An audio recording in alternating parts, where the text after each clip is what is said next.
ങ്ങൾക്ക് പിന്നിലുള്ളവർ എന്ന പേരിൽ ഭീകരവിരുദ്ധ സ്ക്വാഡിനാൽ പിടിക്കപ്പെട്ട മുസ്ലിം ചെറുപ്പക്കാരല്ല പ്രതികളെന്ന് ഹൈക്കോടതി കണ്ടെത്തുന്നു.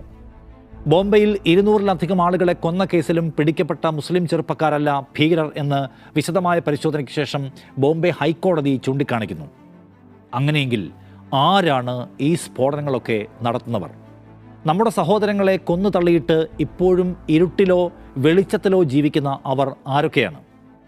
ഇന്ത്യയെ നടുക്കിയ പല സ്ഫോടന കേസുകളുമായി ബന്ധപ്പെട്ടും ഏജൻസികൾ തയ്യാറാക്കിയ കേസുകളുടെ വിശ്വാസ്യത ചോദ്യം ചെയ്യപ്പെടുന്നുണ്ടോ ഈ നിമിഷം? ഇതാണ് ഉത്തരം കിട്ടേണ്ട ചോദ്യങ്ങൾ. മൻമോഹൻ സിംഗ് സർക്കാരിൻ്റെ 10 വർഷത്തിനിടെ മാത്രം രാജ്യത്ത് നടുക്കുന്ന നിരവധി സ്ഫോടനങ്ങൾ ഉണ്ടായിട്ടുണ്ട്. 2005 ന്യൂഡൽഹി സ്ഫോടനങ്ങളിൽ 70 പേരാണ് മരിച്ചത്.